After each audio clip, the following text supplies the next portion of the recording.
చెత్త నుంచి స్కాములు సృష్టించాలని సీఎం చంద్రబాబు చూస్తున్నారని మాజీ మంత్రి అంబటి రాంబాబు అన్నారు. కావాలనే వైసీపీ నేతలను అరెస్ట్ చేస్తున్నారని ఆరోపించారు. తాము దేనికి భయపడమని, వైసీపీ పార్టీ ధైర్యంలోంచి పుట్టిందని కూడా అన్నారు. ఇక పోలవరంపై చర్చకు రావాలన్న తన రిక్వెస్ట్ను విరమించుకుంటున్నానని అంబటి అన్నారు. అన్ని సైమల్టేనియస్గా ప్రారంభించామని మంత్రి రామనాయుడు ఒప్పుకున్నారని తెలిపారు.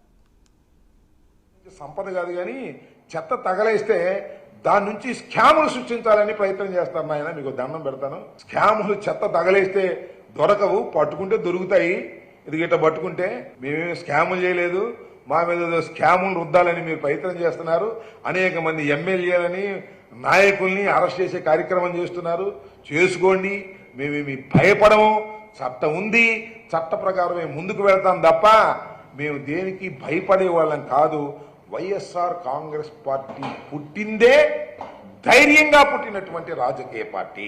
పోలవరం ఇష్యూ మీద ప్యానల్ ఆఫ్ ఎక్స్పర్ట్స్ ఇచ్చినటువంటి దాని మీద చర్చకు రావాలని నేను ముఖ్యమంత్రి గారిని కానీ లేదా రామానాయుడు గారు ఇరిగేషన్ మంత్రి గారిని కానీ చర్చకు రమ్మని నేను సవాల్ అన్న కానీ రిక్వెస్ట్ చేశాను.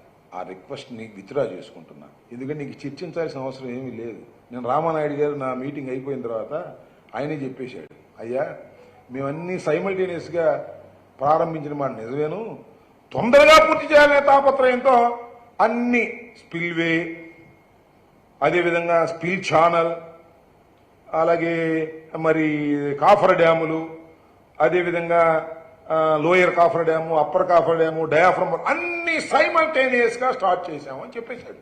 ఇంకెందుకు చర్చ? దానిలో డిబేట్ ఏది కదా. అన్ని సైమల్టేనియస్ గా స్టార్ట్ చేయటం అనేదే పెద్ద తప్పిదం అని చెప్పారు ప్యానల్ ఎక్స్పర్ట్స్.